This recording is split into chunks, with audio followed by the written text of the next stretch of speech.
Raise your hand if you've ever been busy. Raise your hand if you've ever got tired and feel like you just need a couple days off. Most people would have both hands up right now.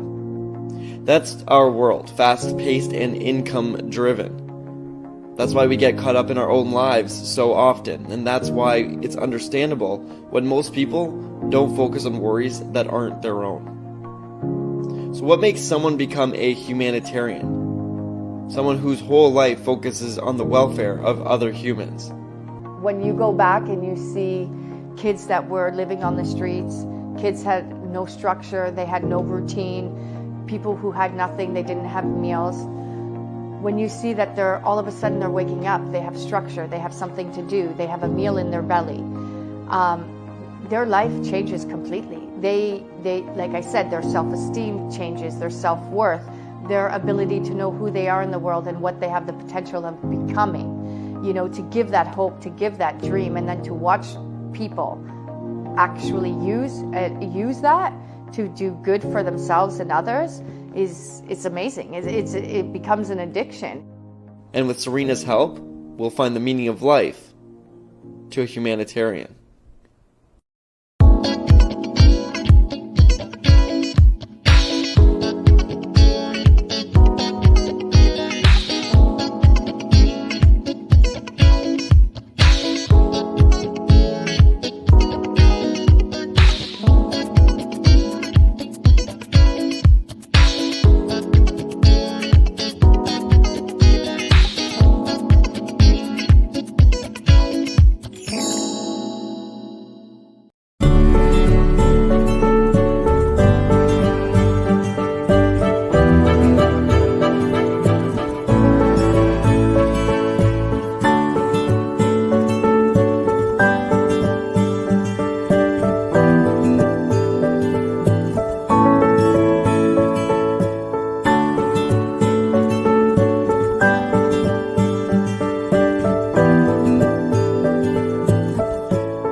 Good morning, bonjour, comment ça va?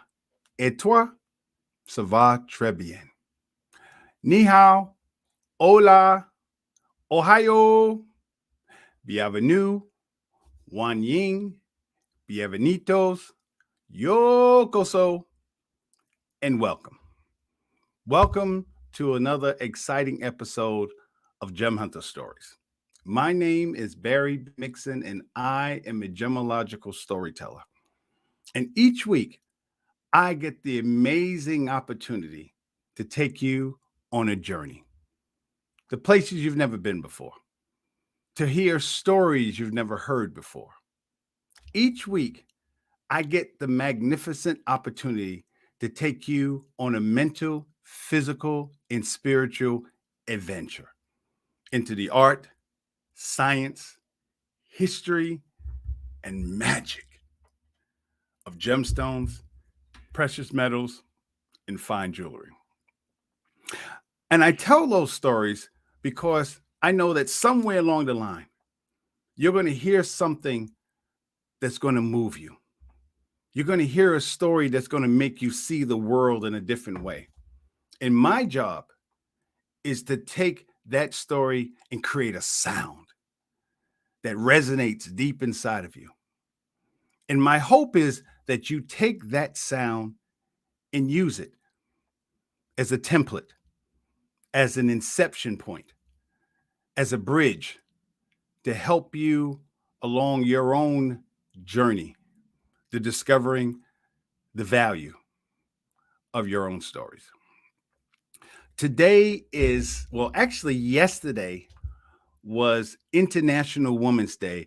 And as I told you last week, we're going to have this whole month is going to be about literally celebrating women and all the things that women do, and literally taking them to showing you all the values of what women do all over the world. So in the United States, it's actually Women's History Month, but yesterday was International Women's Day.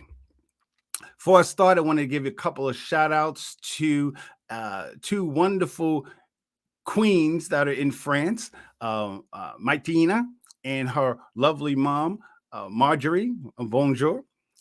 Also want to give a special shout out to the person I call my spiritual advisor, Dr. Reverend Joanne Lindstrom. Happy birthday to you, and welcome if you're watching today. So I had a different show planned today, but things happen, so the show must go on. But that's to show the importance of storytelling. One of the things that I love about gemology and studying gemology is that gemology makes you look at things closer. As a gemologist, as a gemological storyteller, it requires you to look deeper to see what something is. Tomorrow I have an appraisal, and when I look at it, I'm going to not just look at what it is, bracelet, necklace, earrings, ring, but what's the value of it? What's the value? What is the story? And it's through that story that you begin to understand the value of that piece of jewelry. And that's what you do as a gemological appraiser. But when you're a gemological storyteller, when you have trained to look at the deeper levels of gemstones, precious metals, and fine jewelry, you begin to extrapolate the things that you've learned how to do in appraising jewelry and extrapolate that out to a lot of other things. As I said, yesterday was International Women's Day, and this week I have been doing a lot of things in regards to empowering and elevating women all over the world. And actually a week ago, I had the opportunity to work with one of my co-network experts, Luana Bradford, who's on Mondays. And we did her show, another show that she did called Celebrate You. And in that show, she kept talking about the International Women's Day and breaking the bias. And when I saw her hand signals, to be honest with you, I know what breaking means. I know what bias means, but the theme for the International Women's Day this year, 2022, is breaking the bias, where women are. International Women's Day was a day celebrated March 8th every year to promote and to showcase women success and the things and the struggles that women still have to go through every day all over the world. And because I'm a storyteller, I tend to look at something and then, as they say in the teaching, to unpack it, to look deeper, because that's what you have to do when you're beginning the journey of discovering your story or anyone's story. As I always say, nothing has value without a story. So when I looked up what does International Women's Day mean, I looked at this video on YouTube, and some of you've probably seen it, where you have this person who the question is, they took, I think, 18 or 23 people, and they asked this question of where they said you have a father, some of you have seen it before, you have a father sitting in the car with his son. The father is driving the son to this big deal job interview where he's going to be working for, I think it's a software company. He's going to be working for the software company. The father's driving his son, who's sitting right next to him, to the interview. The phone rings. The phone rings. The father says, go ahead and answer it. And the person on the phone is the CEO of this software company, which the son, hopes to work for. The young man answers the phone. At the person on the other end of the phone, the CEO of this company, says, good luck, son. I know you can do it. So the question to all these people was, how is that possible? How is that possible that the son is receiving a phone call from someone who says, good luck, son? How is that possible if the father is sitting right next to the son? And what was so amazing to me was, and when you see the video, you have to watch it. It's on YouTube. What's so amazing is these were people from all walks of life, young, old, black, white, Hispanic, Asian, just a whole gambit of people. And they asked that question, how is it possible? And the people in the video literally acted as if that was the hardest question in the world, as if someone asked them to go over Einstein's theory of relativity. They just was like, oh my God, that's a hard one. And they came up with all kinds of different scenarios. Maybe the father who was sitting in the car pre-taped the announcement. Maybe he had some kind of remote control person doing it. Maybe he was some kind of trick. Everything. And I'm sitting there saying to myself, oh my God, how could they not see this?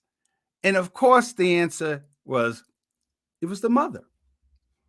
The mother of the son is also the CEO of this software company. And it was just so amazing to me because that never happens in the world of gemstones. Never happens.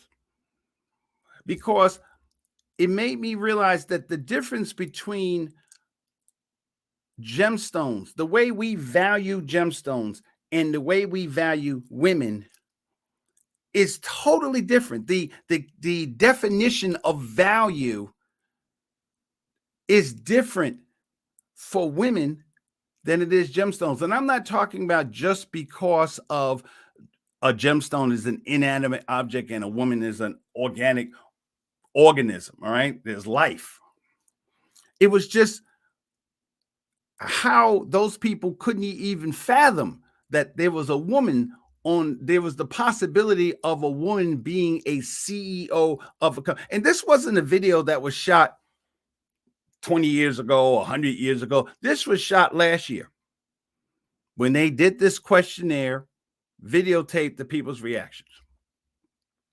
And the reason for that is because of value. In gemology, we understand value. As I said many times, there are 5 things that make a gemstone, that qualify a gemstone as a gemstone. A gemstone has to be beautiful. A gemstone has to be rare. It has to have durability. It has to be desirable. And it has to, and those things together gives it value. It has to have value. And that value is based on a set of standards. It's based on a set of standards that gemologists all around the world understand. When you study gemology, and Lord knows I have books everywhere. This whole book basically is called gem identification. Remember we talked about that all the time? Gem identification. In that book is all the different identifying things that I need to know as a gemologist to figure out what that gemstone is.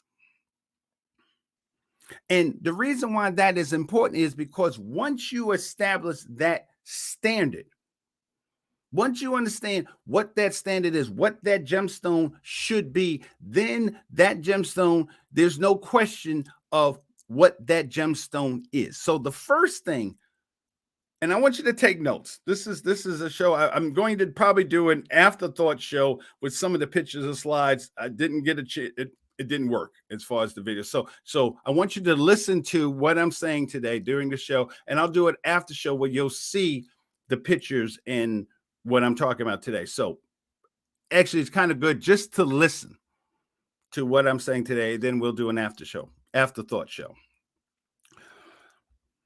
So this month's gemstone is aquamarine. Aquamarine is this month's gemstone. And when you look at aquamarine, you're looking at a gemstone that has a specific color. It has a specific color. It has a specific hardness. It has a specific structure. It has aquamarine is beryllium, aluminum silicate, right? And if it's not that, then it's not aquamarine. Aquamarine, as I told you before, it's a beryl. So that means it's within the same family as an emerald, except the color is different. And that color is because of the iron that's in it that gives it that bluish color. And if those things are not there, then it's not an aquamarine. It could be spinel, it could be it could be tourmaline, it could be blue topaz, it could be blue zircon, but it's not an aquamarine because it has a certain standard. We understand that if I understand as a gemologist, if this gemstone has a specific color, if it was black, I already know it's not an aquamarine. If it was red, I already know it's not an aquamarine.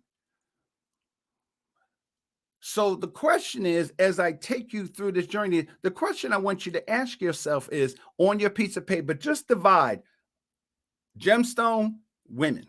Because it's amazing to me how we can create standards for gemstones, but yet we have a hard time putting those same standards on people, and mostly women.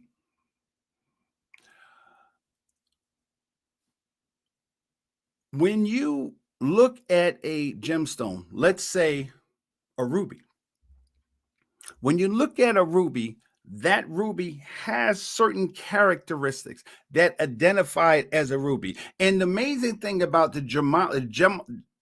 field of gemology is you're looking at those standards. You don't care where it comes from. So here's your list. You have gemstones, you have women. So let's make the comparison between what is value for a gemstone and value for a woman. And some of the same problems that we have with some of the issues that women have with gemstones, with being treated equally. So, because that's what it's really about. It's about equity, being treated equal across the board. And one of the things that I love about gemology is it's a perfect world. If we lived in the gemstone world, if human beings lived in the way we saw gemstones or the way gemstones are treated, it would be a completely different world. Because in the gemstone world, there are so many things that we have problems with in the human sphere than exists in the gemstone field. So one of the things of we hear about women being mistreated because of where they're from, their where were they born? How did they become? Where were they born? Where were they created? In gemology, there's no, we consider it, we think about it, but it's not a decreasing factor. It does not decrease necessarily the value of that gemstone because it comes from a specific place. And as you probably know, gemstones are not just found on trees. They're not found in places where you're just walking down the street and there's aquamarine, there's an emerald, there's a ruby, there's a diamond. So gemstones normally come from bad places. So, but again, how would it look if you were a woman? If you are a woman and you come from a place, an area, in a city, rural farms, you're graded, you are valued differently based on where you come from. That's on one hand. Then we have issues of color. And in the gemological world, color, which really cracks me up, which is one of the things that really got me to understand and see the analogy in the gemology world, in the gemological world, color is highly valued. We live in a world where color and someone's race is a problem. You know, people don't want to deal with you because you happen to be a certain color. We live, at least in my country, because obviously we have people on the broadcast coming from all over the country, but I live in a country where our President Biden, nominated a woman who happened to be African American, graduated top of her class from Harvard, and graduated top of her class from Harvard Law School. He nominated her to be a Supreme Court justice, an associate justice on the Supreme Court, the highest court in the land. And because of her color, because she happens to be African American, there are people who look at her and go, well, I don't know if she's qualified. That doesn't happen in the gemstone world. No one turns away a gemstone because it comes from a specific place, a specific geographic location. Oh, no, I don't want that aquamarine because, it comes from Brazil, that place. Doesn't happen. All you don't even care where this comes from. All you know is that it's beautiful. All you know is how the light interacts with that. Most people don't even care about what is the chemical composition, where did it come from, who's the person that cut it. You don't care. All you know is that it's beautiful. It has value to you.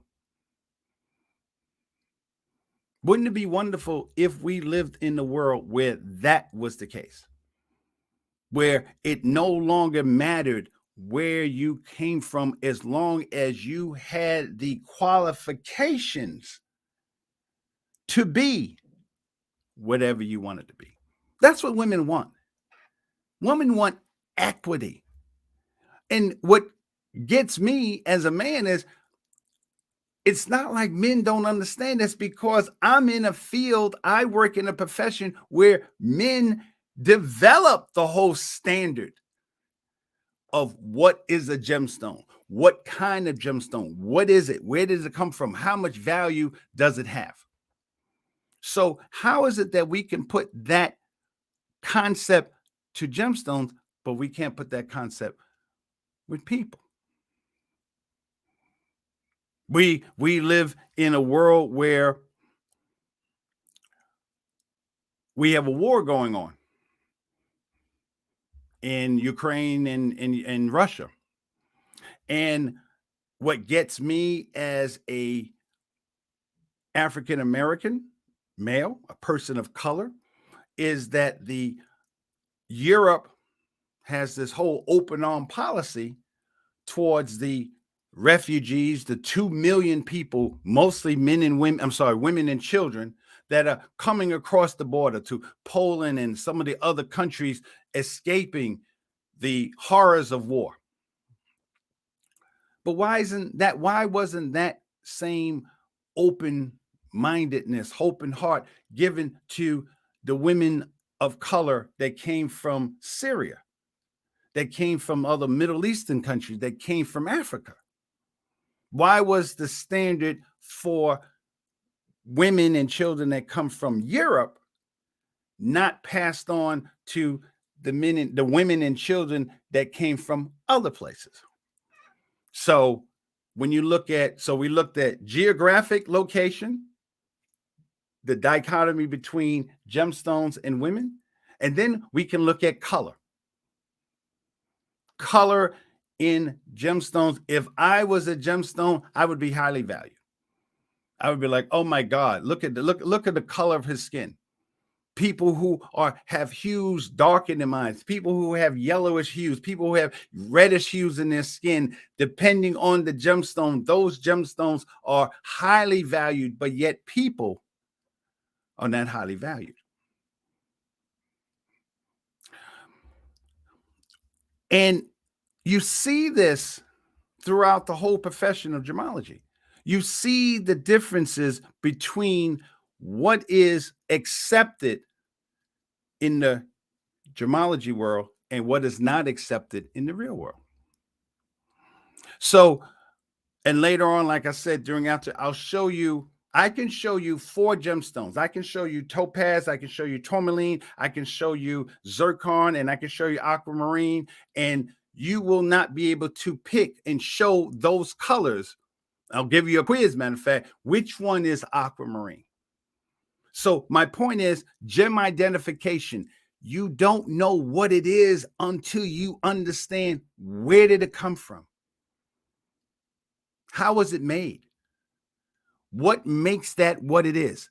Why can't we give that same standard across the board with each other, with humans, and in particular with women? Equity. Because as I go through these different stones, I want you to understand that the main thing is that once I determine as a gemologist that this is an aquamarine, there's no question about it. When I do an appraisal, gold is now $2,000 an ounce. Yes. When I first started in this wonderful field of gemology, gold was $300 an ounce. 19 years ago. $300 an ounce. Gold right now is $2,000. I think I read it, $2,094 per ounce. That's what gold is now. I was trying to actually pull it up real quick. $2,000 an ounce. Why? Because people decided that's what gold should be worth based on what it is. So how do we still live in a world where women, human beings, are not valued? As I was going through the videos about International Women's Day, it made me realize that 150 years ago, women couldn't vote. Women couldn't vote. They couldn't own property. They just, there's all kinds, a whole list of things that women could not do. Couldn't get divorced, couldn't file charges on their spouses or boyfriends, things like this. Obviously, abortion, all types of things could not happen 150 years ago just because they were devalued because they were women. Doesn't happen in the gemstone world.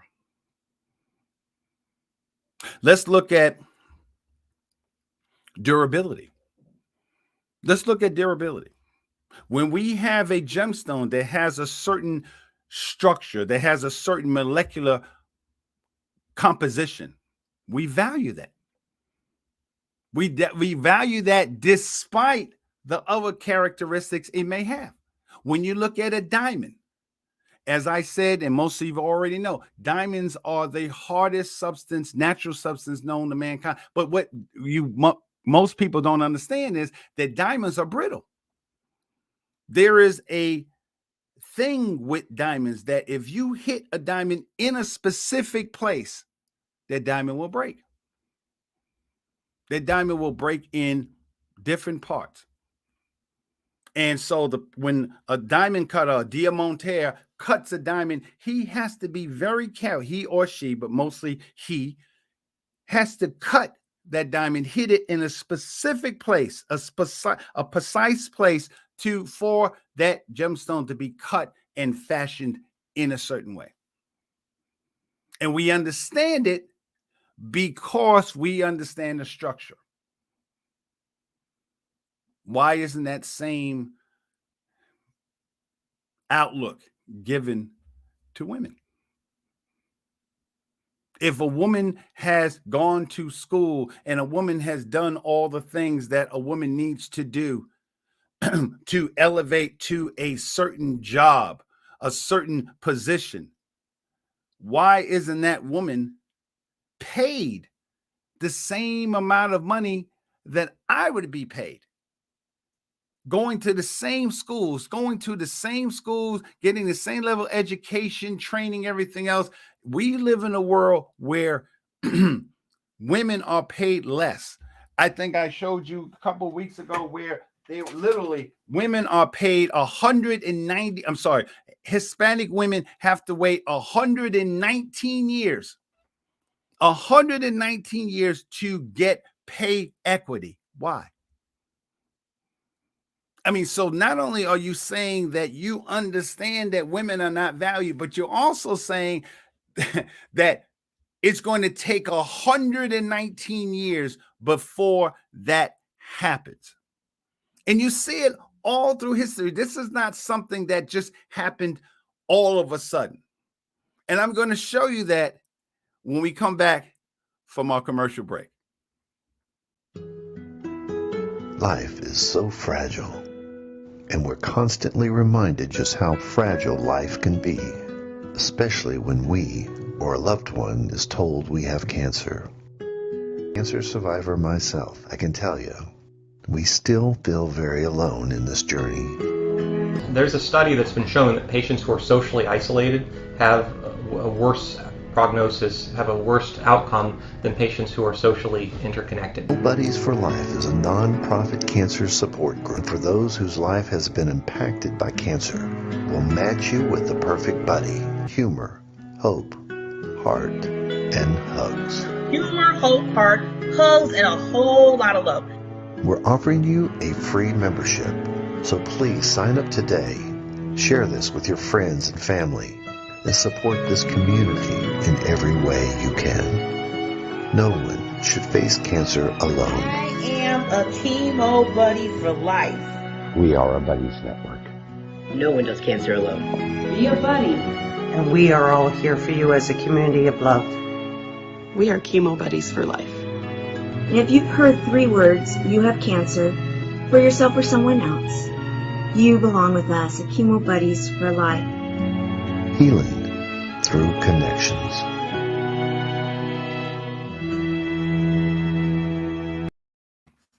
All right. Hi, we're back. All right. Yeah, I got the issue that I'm talking about. National Geographic, the October 2021 edition of National Geographic. And I was shocked when they were talking about how long it would take equity for women. Asian women will reach pay equity in 4 years.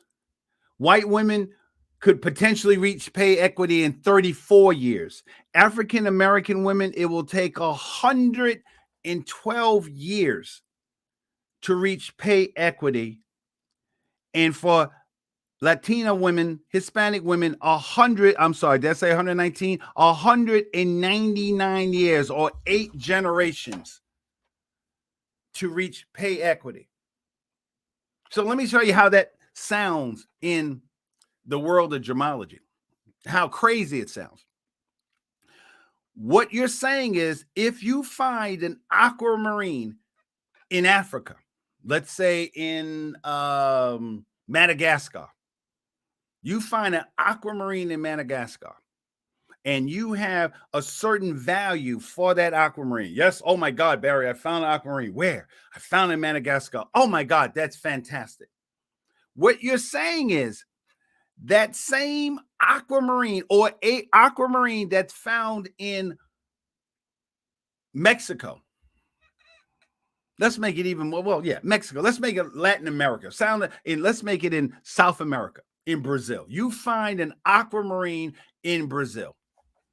And what you're telling me is, if we use parity, if we said we're going to treat gemstones the same way we treat women, what you're saying is that even though you know what the price of aquamarine would be in Africa, that same, a similar stone, a stone made up the exact same chemical composition, the exact same color, the exact similar, all that being the same, just based on the fact that it comes from somewhere else, doesn't have the same value. Doesn't happen like that.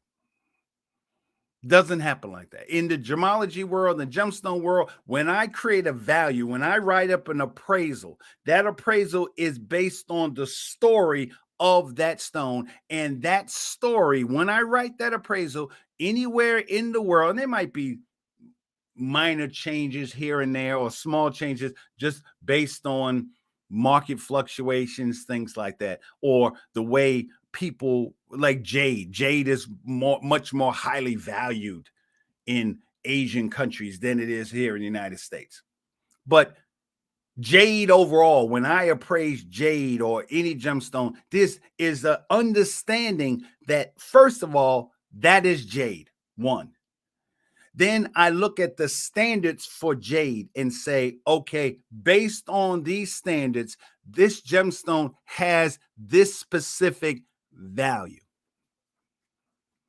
So if that's the case, if we can do that with gemstones, why should I tell my niece, who's 7 years old, honey, Gianna, her name is, Gianna, it will take 112 years before you make the same amount of money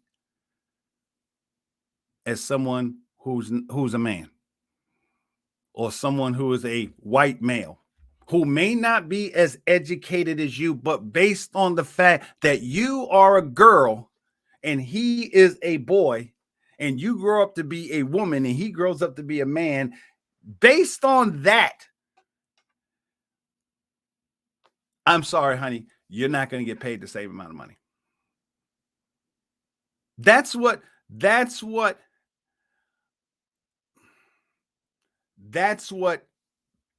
equity, the difference between the equity or the fairness of the way value means in gemstones and the way value means for women. So part of the reason, the primary reason for this show, is to get people to understand value in a different way. Let's look at value in a different way. The websites that were talking about international women's group organizations and join the movement. Well, this is the way I want to join the movement as a man, because my frustration and the primary reason why I created this show is because I don't understand. As an appraiser, I don't understand why it's, as an appraiser, as an African-American man, I don't understand why there's that dichotomy between gemstones and women, gemstones and people. Doesn't make sense. I'll show you pictures in the afterthought, but we can talk about it now because many of you have seen them before. Let's talk about the imperial state crown of England, right? The crown that Queen Elizabeth II wears, that huge crown. That crown is literally weighs about, I think, about 3 pounds. No, about 2.5 pounds. has something like 2,900 carats. It has diamonds, it has rubies, it has emeralds, it has sapphires, it has gold, and literally there is 1,300 billion cut diamonds, I think 1,200 rose cut, 1,700 table cut diamonds. There's 277 pearls, 14 emeralds, things like this. This is the premier crown underworld. Some of the greatest gemstones that has ever existed in the history of mankind is on Queen Elizabeth's crown, Queen Elizabeth's II crown. So, and some of the stones, you have the Stuart sapphire, which is the one that sits on the back. You have the St. Edward's sapphire. Then you have the Culligan II, and we'll talk about the Culligan and different. The Culligan II comes from the Culligan. The Culligan is the largest rough cut diamond in the world, or the largest rough diamond ever found, 3,106 carats. That was cut up into, I think, 105 different smaller stones, but there's 9 stones that they call the Culligan 1 through the Culligan 9. And the Culligan 1 is on Queen Elizabeth's staff.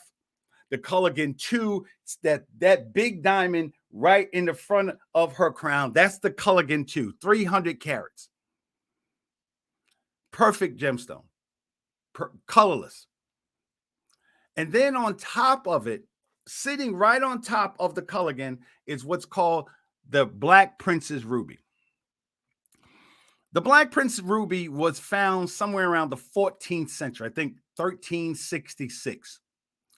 And I'm not going to go through all the things that the Black Prince Ruby gone through, many, many hands. In fact, the Black Prince Ruby has been deemed as cursed because a lot of the people who had the Black Prince Ruby died, died horrible deaths, war, they was murdered, all kinds of things. And then, so from the 1300s, from the 14th century all the way to the 19th century, people believed that it was a ruby. It was called the Black Prince Ruby. And it wasn't until the 36 or something like this, where they discovered that it wasn't a ruby at all. It's a spinel. Spinel has a very similar structure. Spinel has a very similar color as a ruby. Now, you would think that because for all these years people thought this was a beautiful ruby, you would think, and now you found out that it's a gemstone, that it doesn't have that kind of value. Rubies are much more highly valued than spinel is. So you would think that crown would decrease in value now that you understand that that ruby, that stone that you thought was a ruby, is not a ruby. I just think about when they finally figured out that it wasn't a ruby, the guy who was appraising it probably looked at him just like, oh my God, yo, Joe, yeah, this is not a ruby. Get out of here. What is it? It's a spinel. And Joe's the first thing, if I was Joe, the first thing I would say, well, I'm not going to tell the queen. You got to tell the queen. I'm not telling the queen. You tell the queen. Excuse me. So we find out that that ruby that we thought was a ruby actually was a spinel. So instead of that crown decreasing in value, because it's not what it advertised itself to be, that crown's value actually increased. Imagine if you had that same mentality when you saw someone, a woman, who you may have thought, I don't know if she's going to make it. I don't know. She comes from here, or she's come from there, or she went to that school, or she did this. And you find out later on that woman, yes. Thank you, Barbara. That's the backside. So this is, thank you, Barbara. This is the backside of the imperial crown. This is the St. Edward's sapphire, which used to sit on the front of the crown. Now it sits on the back of the crown. The top here is the Stewart sapphire, and you see all the pearls and emeralds and everything else all around the crown. So imagine this crown that has been around from Queen Victoria. You find out that that crown is not what it advertised itself to be, and yet it still has this actually higher value than it did before because of what's called provenance. I love words that are French words that you can say in English. Provenance. You know, who owned it before? So imagine if we apply those same concepts, that same kind of thinking to women. Because that's what women want. That's what International Women's Day and Women's History Month is about. It's the struggle for women to get equality, to be seen as equal. Women don't want something special. They just want to be treated in the same way that I'm treated as a man or as a white man is treated. They want to live in a world where if they do the same job, if they learn the same things that I've learned, that the money that they receive is equal.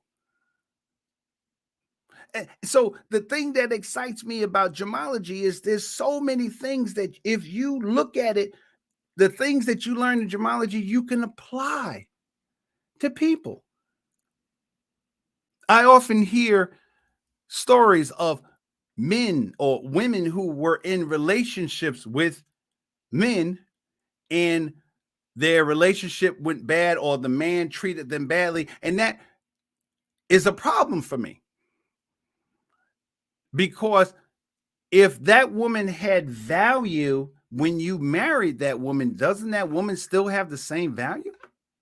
Or really increasing value because now you know who she is? Now you have 3, 4, 5 kids. Now you've built a home. Now you've built a business. Doesn't that person deserve to have value, to be seen as valuable to a company, to a business, to your home?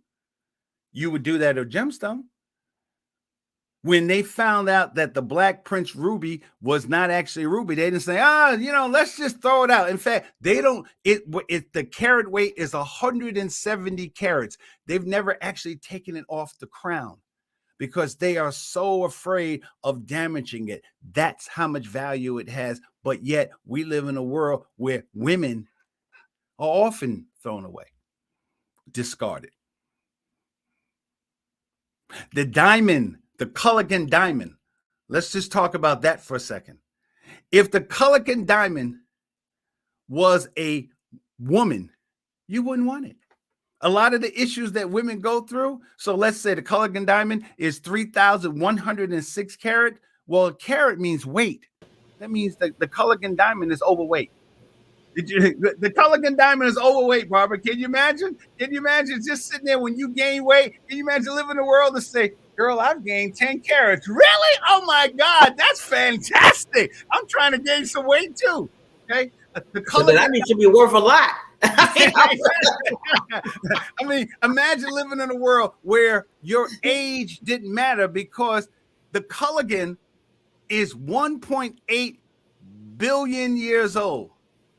Barbara, you're nowhere near that. You're not even a baby in comparison to a diamond, but yet no one would ever throw away a diamond because it's too old.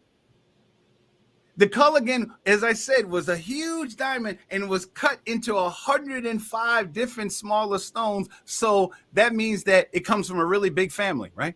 Right? Wouldn't that be? It comes from a huge, you come from a big family. It was found in South Africa, literally 400 miles deep in the earth, but yet it's valued. So what this show is about, what this show is going to be about every week, is going to be about understanding the value. So Barbara, you're on today. Happy Women's International Women's Day, even though it was yesterday. Happy month, the whole month. And because I think it's so important. I think it's so important for men, and for men, I think it's so important. And I said earlier, I think men should really learn gemology, because when you understand the techniques, the concepts of gemology, the way we look at gemstones, how can I not look at you, Barbara, and say, oh, that's topaz? I mean, look at it. Look, the color, her hair, all those things are what gives who she is value. The way she thinks, the way she covered me for not having the crown, that's value. So, Barbara, ask me something. Just go ahead. Well, first of all, Barry, we always talk, and your passion just seeps through. So thank you for representing what men should be thinking. I'm just going to put it out there like that. Hey, it's just what it is. It's keeping it real. But thank you, Barry, for letting me come on for a little bit on your show, because this is an honor. Second of all, I have a question, because people messengers us and ask questions. So one lady came and she said, Barry, I get it. Gems are wonderful, and people seem like they value that more than women, and even just people in general, like you've been saying. She said, and sometimes people don't even care about the story of a gem. They just look at it, it's pretty, and they buy it. So why do you think that it's going to ever change with people? Because it's a different thing. Gems don't move around. They don't talk. They don't speak. They don't do things. They don't change. They just stay static. She said, as people, we change, and people seem like they have an issue with that when we speak our piece, or we speak our mind, or we look different, like you said, or we gain a little weight, or we lose a little weight. So she said, how do we even, that's been going on for years, how does it change now? Well, that's excellent. Thank you for that question. And that's excellent, because in all honesty, people value gemstones, right? They value gemstones because they look at the color, and that's the way it is. That's the way it's going to be forever. But when you really think about it, we value gemstones, but what we should really be valuing is women. Because not only do you get the beauty, not only do you get the structure, not only do you get everything that you see in that woman. When I say woman, I'm talking about from little girls all the way, okay? The whole gambit. But the difference between the thing that makes women even more valuable to gemstone is because this aquamarine has specific characteristics, and that's what it is. Dominus autus, amen, forever. But Barbara, you changed. You have evolved. You have so now the way, as I always talk about how diamonds or gemstones interact with the light, you interact with the light, and all women interact with the light in different ways. So as a man, I think all men should be gemologists, because all men, if you're dealing with women, and that's everybody, you should understand that a woman is not a static thing. She is a gemstone, but she could be a ruby, she could be an emerald, she could be a sapphire, she could be a pearl. And some of us know women that change into those different gemstones on like an hourly basis. So you have to understand gem identification. Who is that person? Let's even it out. So if this is a diamond, you're a human being. So first of all, women are human beings. That's first and foremost. And then, just like with gemstones, we build on that. What makes this person special? What makes Barbara special? And once you start establishing and finding out her story, what increases, Barbara? Once I find out your story, what increases? Your value. Your value. Your value. Why is it going to take 199 years, Barbara, for you to be paid the same amount as a man? I mean, how can this be posted in National We're not talking about National Enquirer. We're talking about the National Geographic magazine. It's been around for 125 years, and they're saying clearly, well, black women won't be paid the same way for 112 years. Well, the sad part about it is, Barry, that us as women been knowing that for centuries. And it's just now it seems like the light gets shined on it, like either Women's Month or, Valentine's Day or whatever. It always takes a day or a month or something that happens in life for people for them to put it back in a newspaper or put in an article to say, oh, by the way, do you know certain women in different minorities, they're not gonna get paid their rightful pay until 100 years from now.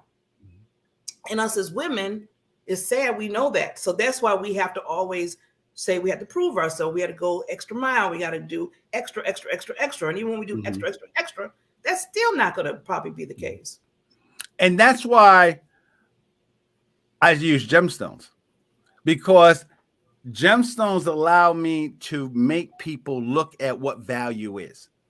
You know, value, what is value? If you're going to say this is valuable because of this, if you're going to say that the queen's, if you recognize, if you can say her crown is priceless, then what is the value of the woman that's wearing the crown? All right. Then when you think about Queen Elizabeth II is carrying a 2.5 carat pound on her head. Think about the sisters out there, and I'm not talking about just, but think about the sisters that carry those buckets and those things on their head, walking through miles, those countries there, the water's 5 miles down range, and they're carrying that on their head. Think about the value of those women who have to take care of children. Not only did they have the child, but they have to take care. In fact, you know what I always wondered, Barbara, as I was thinking about this show? It's amazing that women are only asking for equity and equality. Because to be honest with you, I'm surprised you guys are not really getting together and saying, you know what, we're on strike. Because the one thing about women that really makes it amazing is that everybody on the planet came from a woman. It's not a Democratic woman. It's not a Republican woman. It's not a black. You came from a woman. So I think guys, I'm trying to help guys, because if women ever figure out, you know what, we run this place. If we all ever really just stop, and men would be like, oh, what are we going to do now? Well, see, we figured out we run it. People just don't believe it. We got to keep pushing. You got to keep pushing. But it's like you're doing, Barry. You're explaining, and it takes a lot of, in history, just not just women and not getting their just due, but just as minorities. I mean, far as blacks, Asians, everything. So we want to fight, like you said. The fight is there. It's just that now we got to get to understand. People got to understand more. I think it's not so much of this; it's so much of this. Yeah. And that's why stories are so important. That's why I say, discover the value of your story, because you have to get to the point where you see your own value. You have, ladies, you have to get to the point where no matter what's going on, you have to get to the point where you understand who you are. Are you a diamond? Are you a ruby? Are you an emerald? What are you inside? What value do you have to yourself? Because just like when we found out that ruby was actually a spinel, no one said, oh, let's just get rid of it. Let's just put a real ruby on there. No, they accepted the spinel. That spinel, even though it has lesser value because it's a spinel versus the ruby, the value increased because we know what it is. We know what it means. We know the history of it. The Black Prince Ruby is one of the oldest gemstones out there in regards to just historical. And it kept that. So what type of gemstone are you? What is your story that's different than every 7.6 billion people on the planet, but there's nobody in the world like you? So again, I will do an afterthoughts session just to give you the pictures and get you to be able to understand. I also want to invite you. We're going to continue this conversation on Fridays, the Love Lab. And we will continue this conversation, a comparison between gemstones and women, Friday nights at 10 o'clock on Clubhouse. And we'll give you more information about that. But what I want you to do, I hope you enjoyed today. I hope it gets you to start thinking about that. As Barbara said, International Women's Day shouldn't just be a day. Women History Month shouldn't just be a month. It should be an understanding of of the people that you love who are women. What are their value? What is their value to not only to you, but to your family and to the world? So we will continue this conversation next week. And until then, again, my name is Barry Mixon, Barry B. Mixon. I am a gemological storyteller. And please take time during this day, this week, to begin to discover the value of your own stories. Until then, au revoir, atatella.